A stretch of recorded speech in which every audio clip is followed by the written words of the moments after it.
یہ اس وقت کا قصہ ہے جب آبادی اتنی زیادہ نہیں تھی اور نہ ہی آمد و رفت کے لیے سواری کا انتظام تھا۔ لوگ زیادہ تر پیدل سفر کرتے تھے، چاہے سفر کرنے میں 3-4 گھنٹے چلنا پڑے۔ ہمارے گاؤں کی ایک لڑکی کی شادی ہمارے ہی گاؤں میں ہوئی، مگر اس کا شوہر رشید ساتھ والے گاؤں میں زمینوں پر کام کرتا تھا، اس لیے وہ اپنے سسرال کی بجائے اپنے شوہر کے ساتھ دوسرے گاؤں میں رہنے لگی۔ ایک دن اس کے میاں کی طبیعت خراب ہوئی اور اللہ کا کرنا ایسا ہوا کہ اس کے گھر والوں کو اطلاع دینے کی نوبت بھی نہ آئی اور اس کا شوہر اللہ کو پیارا ہو گیا۔ دوپہر کا وقت تھا، اس لیے لڑکی کو مجبوراً میاں کی لاش اکیلے چھوڑ کر خود ہی گاؤں اپنے میکے اور سسرال والوں کو بتانے جانا پڑا۔ وہ روتی ہوئی وہاں سے چل پڑی۔ گاؤں کا فاصلہ پیدل 3 گھنٹے کا تھا۔ اسی دوران ساتھ والے گاؤں سے اس کے شوہر کا ایک دوست غلام رسول اچانک اپنے دوست سے ملنے آ گیا۔ غلام رسول نے گھر کے دروازے پر پہنچ کر اسے آواز دی تو رشید اندر سے بولا، آ جاؤ، اندر ہی آ جاؤ۔ جب غلام رسول گھر میں داخل ہوا تو اس نے دیکھا کہ رشید چارپائی پر چادر اوڑھے لیٹا ہے۔ غلام رسول نے پوچھا، کیا بات ہے، خیریت ہے نا؟ رشید بولا، ہاں بس کچھ طبیعت ٹھیک نہیں۔ غلام رسول نے پوچھا، بھابھی کہاں ہے؟ مجھے تو بہت بھوک لگی ہے۔ رشید نے کہا، گاؤں گئی ہے، روٹی بنا کر گئی ہے، تم بیٹھو میں تمہیں کھانا دیتا ہوں۔ اس زمانے میں گھروں میں کمروں میں دیواروں پر کیلیں لگا کر ان پر لکڑی کے تختے لگا کر برتن سجائے جاتے تھے اور کھانے پینے کا سامان بھی بلیوں سے بچانے کے لیے وہاں اونچائی پر رکھ دیا جاتا تھا۔ غلام رسول کے دیکھتے ہی دیکھتے رشید نے لیٹے لیٹے ہی ہاتھ لمبا کر کے اوپر سے پلیٹیں پکڑ کر اپنے دوست کے سامنے رکھیں۔ جب غلام رسول نے یہ سب دیکھا تو اس کے رونگٹے کھڑے ہو گئے۔ وہ سمجھ گیا کہ کچھ نہ کچھ گڑبڑ ہے، فوراً نکل جانا چاہیے۔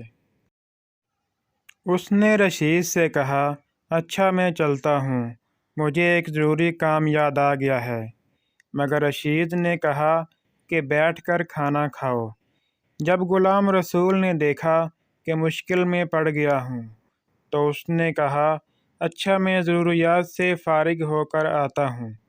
رشید نے کہا، ٹھیک ہے، تو اپنی پگڑی کا ایک سرا اپنے پاؤں سے باندھ اور دوسرا سرا میرے ہاتھ میں پکڑا، پھر ضروریات سے فارغ ہونے جا۔ مجبوراً غلام رسول کو ایسا ہی کرنا پڑا۔ جیسے ہی وہ کمرے سے باہر آیا، اس نے پگڑی کا سرا اپنے پاؤں سے کھولا اور باہر کی طرف دوڑ لگا دی۔ کافی دیر تک وہ بھاگتا رہا۔ جب سانس لینے کو ٹھہرا تو اسے دور سے رونے کی آوازیں آنے لگیں، کیونکہ رشید کی بیوی اپنے میکے اور سسرال والوں کو لے کر آ گئی تھی۔ جیسے ہی غلام رسول نے دیکھا، فوراً ان لوگوں کی طرف دوڑ لگائی اور ان کو سارا قصہ سنایا اور ان کے ساتھ جانے سے انکار کر دیا، لیکن ان سب کے حوصلہ دینے پر ان کے ساتھ چل پڑا۔ جب وہ لوگ گھر کے اندر پہنچے تو دیکھا کہ سب کچھ ویسے کا ویسا جیسے رشید کی بیوی چھوڑ کر گئی تھی۔ کھانے کے برتن اپنی جگہ سجے ہوئے تھے۔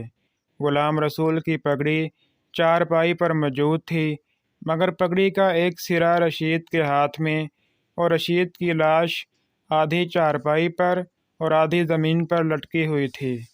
یہ راز آج تک نہیں کھلا کہ کیا جب رشید کی بیوی گاؤں جانے کے لیے نکلی تو کیا رشید اس وقت زندہ تھا اور جان کنی کے عالم میں اس نے چارپائی سے اترنے کی کوشش کی، مگر موت نے اسے مہلت نہ دی۔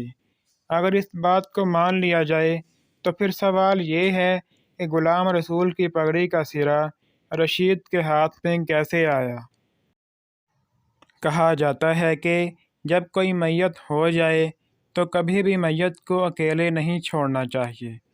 کوئی نہ کوئی میت کے پاس ضرور موجود ہونا چاہیے، جو کہ قرآن آیات کا ورد کرتا رہے، ورنہ شیطانی طاقتیں جو ہر وقت فضا میں موجود ہوتی ہیں وہ کوئی خالی جسم دیکھ کر اس پر قبضہ جما لیتی ہیں۔ اسی طرح ایک قصہ میں نے سنا تھا کہ ایک جوان لڑکی کی موت ہو گئی، اس کی لاش کو کسی وجہ سے اکیلے چھوڑ دیا گیا۔ کچھ دیر بعد اس کے گھر والے لاش کے پاس آئے تو دیکھا کہ لڑکی زندہ ہے۔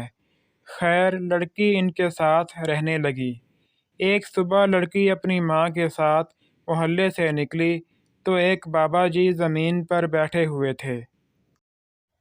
بابا جی نے لڑکی کو دیکھتے ہی اس کی ماں کو کہا کہ یہ تو کس کو ساتھ لیے پھر رہی ہے؟ یہ لڑکی زندہ نہیں ہے۔ اور کچھ پڑھ کر پھونکا تو اسی وقت لڑکی نیچے گر گئی اور بے جان ہو گئی۔